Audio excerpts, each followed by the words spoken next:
Sai Ram to all.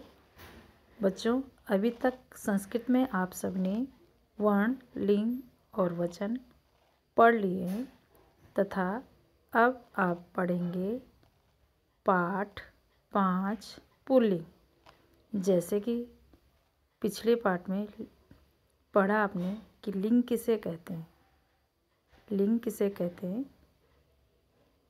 वह सब आप लोग पाठ 4 में पढ़ चुके हैं। तो पुल्लिंग किसे कहते हैं? जिस शब्द से पुरुष जाति का बोध हो उसे पुल्लिंग कहते हैं। तो आप ये पाठ 4 में पढ़ चुके हैं, जैसे बालक, अश्व, हंस इत्यादि। तो इस पाठ में प्रश्न पूछा जा रहा है कि एष क अस्ति। क्या है?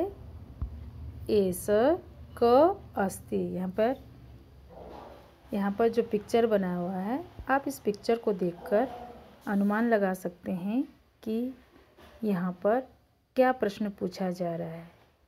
ठीक है। और पिछले जैसे कि पिछले पाठ में आप सबको भली भांति ज्ञात हो गया होगा कि पुल्लिंग में कह का मतलब क्या है और कौन होता है। यहाँ पर क्या लिखा गया है? एषः क अस्ति। तो एषः किसके लिए लिखा गया है? पुल्लिंग के लिए। जैसे पुल्लिंग एक वचन और स्त्रीलिंग में आएगा एषा और नपुंसक लिंग में होगा एतत्। तो आया समझ में?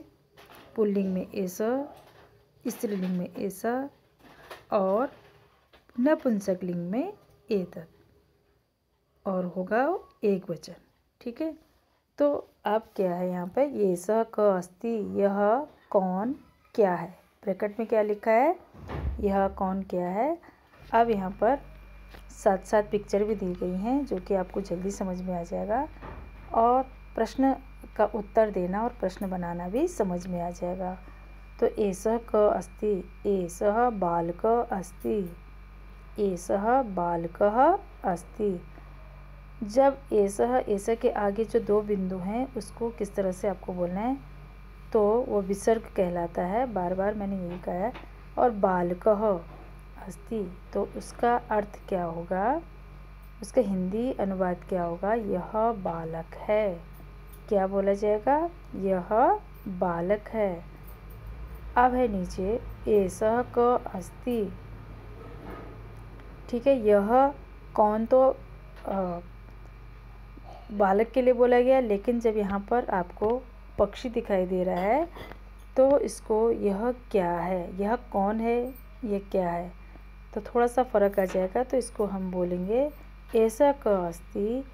एषः खगः अस्ति। यह क्या है? पक्षी है। ठीक है। अब है नीचे एषः क अस्ति। एषः वानरः अस्ति।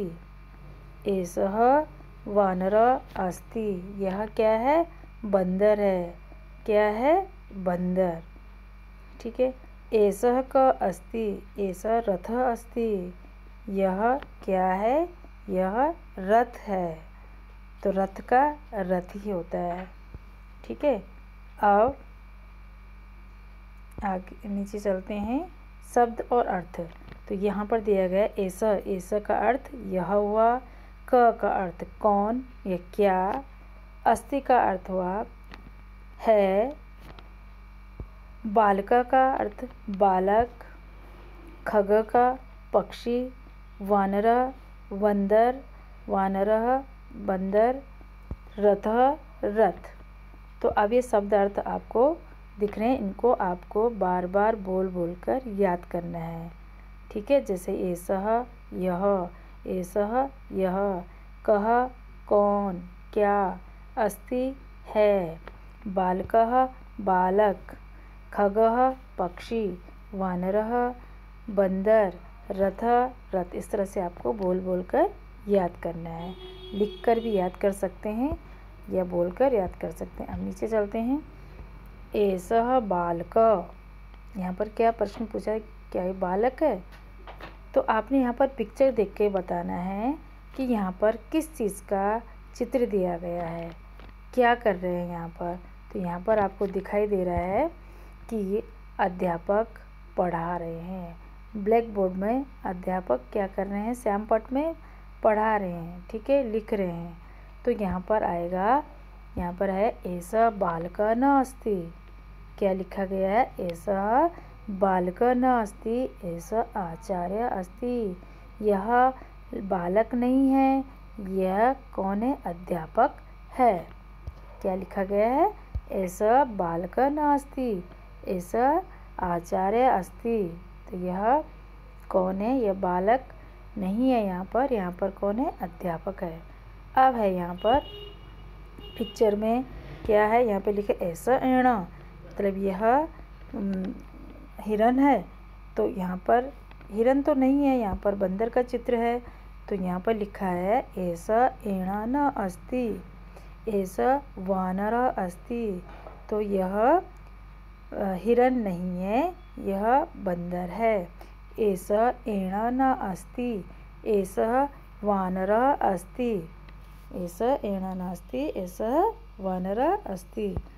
ठीक है, इसी तरह से यहाँ पर लिखा है एषः गजः। यह क्या हाथी है, नहीं। एषः गजः न अस्ति, एषः एण अस्ति। यह हाथी नहीं है, यह हिरन है। ठीक है, इस तरह से आपको पढ़ते हुए जाना है तथा पिक्चर को देखकर आपको समझ में आ जाएगा कि यह क्वेश्चन किस तरह से लिखा गया है और क्या इसका जवाब है। ठीक है, एषः वानरः। तो एषः वानरः, ये तो वानर नहीं है, यहाँ पर किसका, मोर का चित्र बना हुआ है। तो यहाँ पर बोलेंगे एषः वानरः न अस्ति, यह बंदर नहीं है, एषः वानरः न अस्ति। ठीक है, एषः मयूरः अस्ति, एषः मयूरः अस्ति। यह बंदर नहीं है, यह मोर है। आया समझ में। एषः दंड। तो यहाँ पर लिखा है एषः दंड, यह डंडा है क्या। तो यहाँ पर तो रथ का चित्र बना हुआ है। एषः दंड न अस्ति, एषः दंड न अस्ति, एषः रथः अस्ति, एषः रथः अस्ति। यह डंडा नहीं है, यह रथ है। यह डंडा नहीं है, यह रथ है। ठीक है, इस तरह से आपको बोलना भी आ गया और किस तरह से यहाँ पर पिक्चर दिए गए हैं, कैसे हमको बोलना है और कैसे इसका अर्थ दिया गया है। ठीक है, अब नीचे शब्दों के अर्थ हैं, शब्द और अर्थ हैं। तो यहाँ पर आचार्य, आचार्य, तो आचार्य का अर्थ होगा अध्यापक, हिंदी में उसको बोलेंगे अध्यापक। ठीक है, एणा, एणा संस्कृत में बोला जाएगा और हिरण किस में बोला जाएगा, हिंदी में, एणा हिरण। ठीक है, वानरः बंदर, वानरः बंदर। गजः हाथी, गजः हाथी। मयूरः मोर, मयूरः मोर। दंडः डंडा, दंडः डंडा। रथः रथ, रथः रथ। ठीक है, इस तरह से आपको याद करना है। अब है नीचे अभ्यास कार्य में हम चलते हैं। नीचे लिखे चित्रों को पहचानकर उनके लिए सही संस्कृत शब्द लिखिए। ठीक है, तो यहाँ पर ऑप्शन दिए गए हैं, शब्द दिए गए हैं, हंस, रथ, वानरः, घटः, खग, इंदु। तो यहाँ पर है एषः खग अस्ति, ऐसा एग्जाम्पल में दिया गया है। यहाँ पर एषः खग अस्ति, यह पक्षी है। एषः डैश अस्ति, तो एषः आपको पिक्चर दिखाई दे रहा है, तो एषः रथ अस्ति, एषः रथ अस्ति। एषः डैश अस्ति, तो जहाँ पर डैश होगा तो आपको क्या लिखना है, एषः घट अस्ति, एषः घट अस्ति, यह घड़ा है। ठीक है, एषः हंसः अस्ति, एषः हंसः अस्ति। एषः वानरः अस्ति, एषः वानरः अस्ति। यहाँ पर किसका चित्र बना हुआ है? चंद्रमा का। एषः इंदु अस्ति, एषः इंदु अस्ति। ठीक है, तो इस तरह से आपके पास यहाँ पर ऑप्शन दिए गए थे, ये आपने देखकर इनको फिल किया तथा बोल बोल कर याद भी आपको करने होंगे। ठीक है, अब चलते हैं नीचे क्वेश्चन नंबर 2 में। नीचे कुछ संस्कृत के शब्द दिए गए हैं, अर्थों में से सही शब्द चुनकर सामने लिखिए। ठीक है, तो पहला है एणः। तो एणः के 2 ऑप्शन दिए गए हैं, भेड़ और हिरण। तो आपको पता है कि एणः का मतलब क्या होता है। ठीक है, तो एणः का यहाँ पर क्या लिखा है? हिरण। अब है ईशः। ईशः का क्या होगा? भगवान शंकर होगा या गणेश होगा। तो ये आपको याद होना चाहिए, आप पीछे पढ़ चुके हैं। तो ईशः का मतलब भगवान शंकर। ठीक है, ठटकः। ठटका का ठठेरा या घड़ा।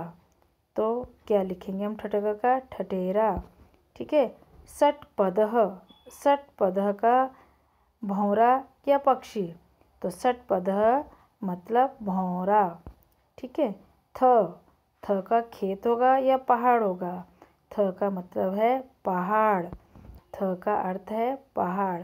तो इस तरह से आपको इस पाठ 5 पुल्लिंग का पूरा अभ्यास कार्य से लेके या पूरा ये जो यहाँ पर पिक्चर सहित आपको क्वेश्चन आंसर दिए गए हैं, इसको याद करना है, बोल बोल कर याद करना है, या आप अपनी रफ नोटबुक में भी काम कर सकते हैं। ठीक है, लिख सकते हैं। डेली 1 पेज आप लिखेंगे।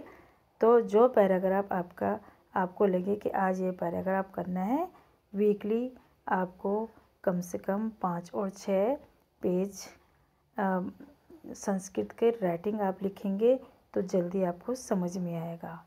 ठीक है, तो इस तरह से आप लिखेंगे। ऐसा का अस्ति, उसको मुंह से बोलते हुए भी जाएं और लिखते हुए भी जाओगे तो आपको सही तरीके से समझ में आ जाएगा।